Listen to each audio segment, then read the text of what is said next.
नमस्कार, आप देख रहे हैं पहाड़ टीवी। आपके साथ मैं हूं बबीता। रुक करते हैं खबरों का, लेकिन उससे पहले एक नजर आज की हेडलाइंस पर। वैदिक मंत्रोच्चारण के बीच केदारनाथ के कपाट हुए बंद। अब 6 महीने तक ओंकारेश्वर मंदिर उखीमठ में होगी बाबा की पूजा अर्चना। यमुनोत्री धाम के कपाट विधि विधान के साथ हुए बंद। यमुना की डोली अपने शीतकालीन प्रवास स्थल खरसाली पहुंचेगी। ज्वालापुर कोतवाली क्षेत्र में फिर हुआ खूनी संघर्ष। पटाखे जलाने को लेकर हुआ विवाद। कल गंगोत्री धाम के कपाट हुए बंद। शीतकाल प्रवास के लिए मां गंगा की जल विग्रह डोली पहुंची मुखवा।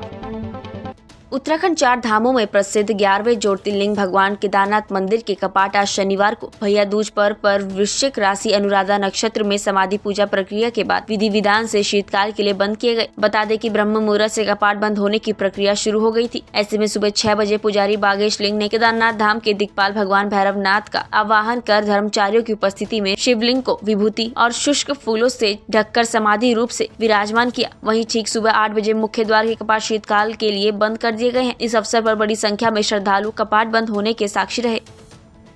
पूर्व मुख्यमंत्री हरीश रावत आज लक्सर पहुंचे, जहां उन्होंने राज्य सरकार द्वारा गन्ने का खरीद मूल्य घोषित न किए जाने के विरोध में शुगर मिल गेट पर 1 घंटे का मौन उपवास रखा। इस दौरान कांग्रेसी कार्यकर्ताओं ने जमकर हरीश रावत जिंदाबाद के नारे लगाए। वहीं 1 घंटे मौन उपवास के बाद हरदा जमकर भाजपा सरकार पर बरसे। उन्होंने कहा कि आज भाजपा सरकार की नीतियों से किसान ही नहीं आम लोग भी परेशान हैं। उन्होंने कहा कि आज महंगाई अपने चरम पर है। दाल, हरी सब्जी से लेकर गैस सिलेंडर तक के दाम आसमान छू रहे हैं। वहीं उन्होंने कहा कि पेराई सत्र जल्द शुरू किया जाए, साथ ही गन्ने पर नीति बने। इसके अलावा धान खरीद के लिए उचित पॉलिसी बनाई जाए। उत्तराखंड सरकार द्वारा गन्ने का खरीद मूल्य घोषित न किए जाने के विरोध में हरीश रावत ने 1 घंटे का मौन उपवास रखा है।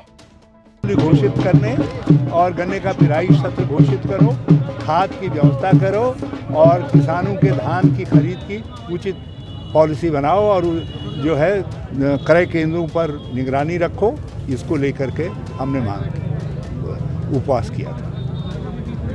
सरोवर नगरी नैनीताल में दीपावली के दूसरे दिन यानी गोवर्धन पूजा के दिन पर्यटकों का जमावड़ा लगा रहा। यहाँ बता दें, पर्यटकों की चहलकदमी से जहाँ व्यापारियों के चेहरे में रौनक छाई है, वहीं अधिकांश पर्यटक बिना मास्क लगाए जमकर पैदल चहलकदमी करते हुए देखे जा सकते हैं। यहाँ तक एक व्यापारी से सामान लेते हुए आप साफ देख सकते हैं। जबकि अभी पूरी तरह कोरोना जड़ से समाप्त नहीं हुआ है। इस बात से इनकार भी नहीं किया जा सकता, अभी भी कई जगह कोरोना के केस मिल रहे हैं।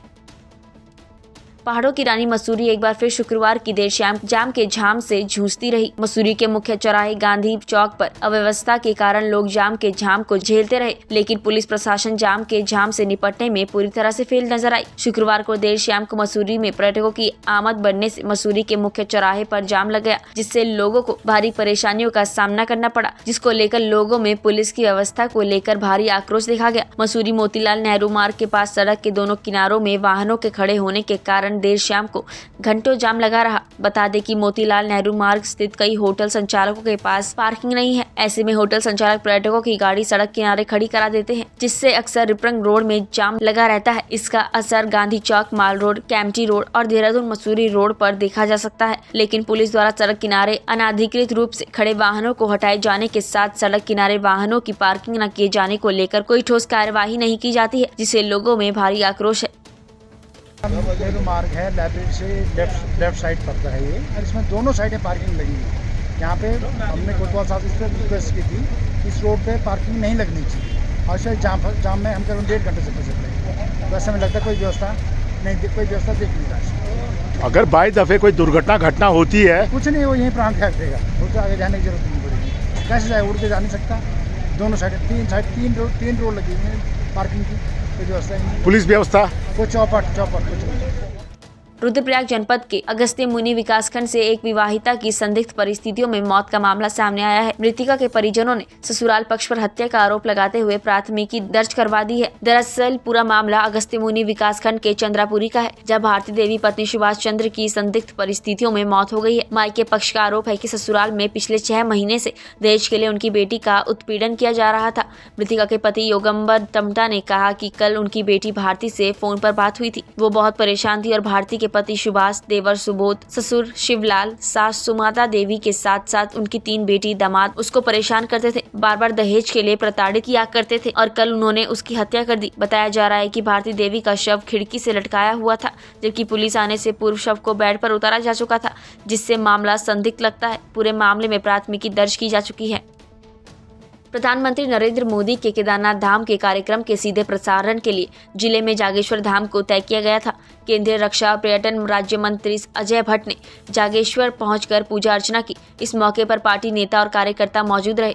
सभी ने पीएम मोदी के केदारनाथ धाम में आदि गुरु शंकराचार्य की मूर्ति के अनावरण के अवसर पर हुए कार्यक्रम का सीधा प्रसारण देखा। मंत्री अजय भट्ट ने लोगों को संबोधित किया। उन्होंने कहा कि आदि गुरु शंकराचार्य ने सदियों पहले केदारनाथ आकर तपस्या की, उत्तराखंड में 4 धामों की स्थापना की। उन्होंने कहा कि इस दौर में केदारनाथ पहुंचना काफी कठिन था, लेकिन दक्षिण भारत से आकर धर्म के ध्वजवाहक शंकराचार्य ने इस तपोभूमि के महत्व को पूरे विश्व के समक्ष रखा। पीएम मोदी इस स्थान को एक बार फिर से विश्व स्तर पर पहुंचा रहे हैं। इससे पहले प्रधान पुजारी जागेश्वर धाम हेमंत भट्ट आदि पंडितों ने भट्ट से मंदिर में जलाभिषेक करवाया।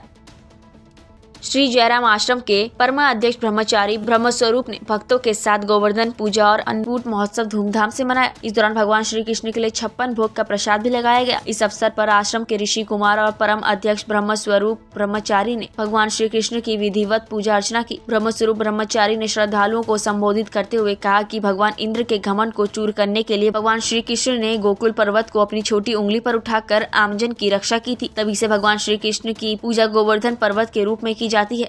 इस अवसर पर उन्होंने गुरुजनों और बुजुर्गों के साथ साथ माता पिता और पत्नी के सम्मान करने से भगवान प्रसन्न होने का संदेश दिया।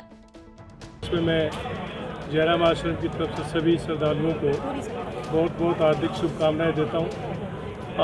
उनके सभी के घरों में सुख समृद्धि बनी रहे।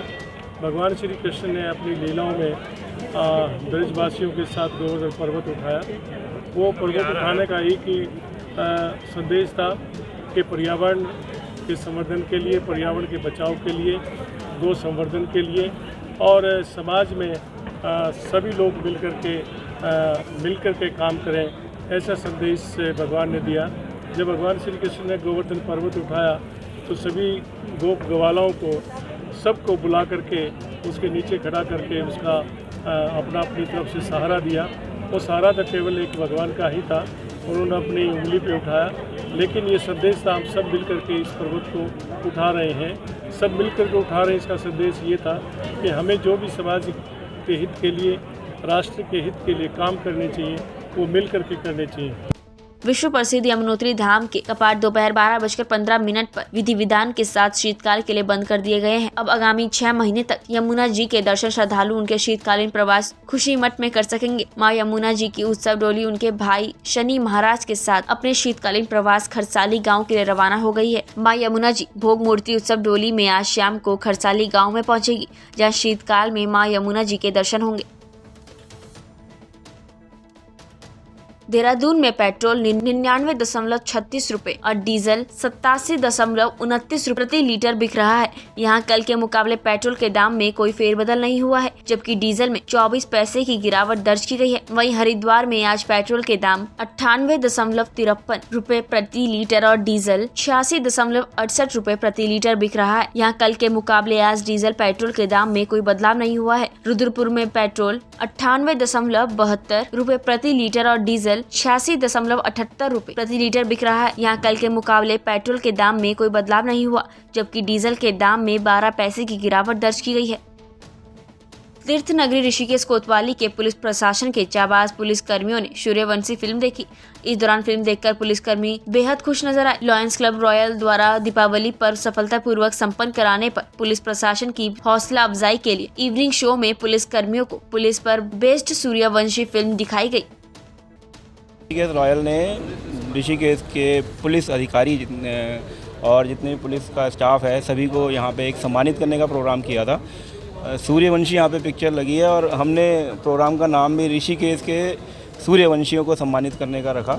और दिवाली का त्यौहार और वैसे भी पुलिस जितनी भी है ऋषिकेश की बहुत अच्छी तरह से अपना कार्य कर रही है। तो मैं क्लब के माध्यम से इनको सम्मानित करने के काफ़ी टाइम से सोच रहे थे, हमें मौका मिला और हमने सम्मानित कर दी। Thank you. देखिए, स्वाभाविक बात है कि जब स्थानीय पब्लिक के लोग और जो सम्मानित लोग हैं, ख़ास तौर पे वो लोग इस तरह से पुलिस को सम्मान देते हैं तो अपने आप में बहुत अच्छा सा अनुभव होता है, एक एनर्जी बूस्टअप मिलता है।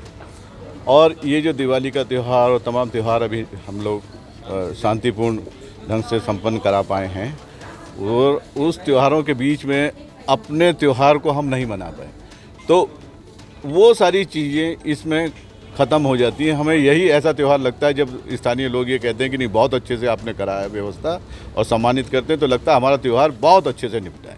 बस यही मुझे कहना है। बीते दिनों आई भारी आपदा और बारिश के कारण हल्द्वानी के गोला नदी पर बना पुल का एक हिस्सा क्षतिग्रस्त हो गया था।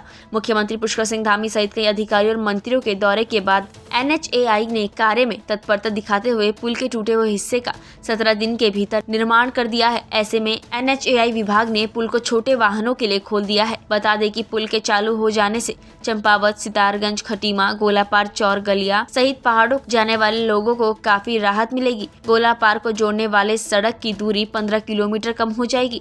DM धीरज सिंह गब्रियाल ने कहा कि NHAI द्वारा कार्य में तेजी लाते हुए पुल का निर्माण किया गया है। पुल मरम्मत कार्य गुणवत्ता पर भी ध्यान दिया गया है। पुल को छोटे वाहनों के लिए खोला गया है, जहां कार, बाइक सहित अन्य छोटे वाहन आ जा सकेंगे। हालांकि इस पुल को 24 घंटे बाद बड़े वाहनों के लिए भी खोल दिया जाएगा। पुल के शुरू हो जाने से लोगों को राहत मिलेगी। पहाड़ टीवी में फिलहाल के लिए बस इतना ही। उत्तराखंड की बड़ी और तमाम खबरों के लिए आप देखते रहिए पहाड़ टीवी। नमस्कार। है बेखौफ उम्मीद का रंग।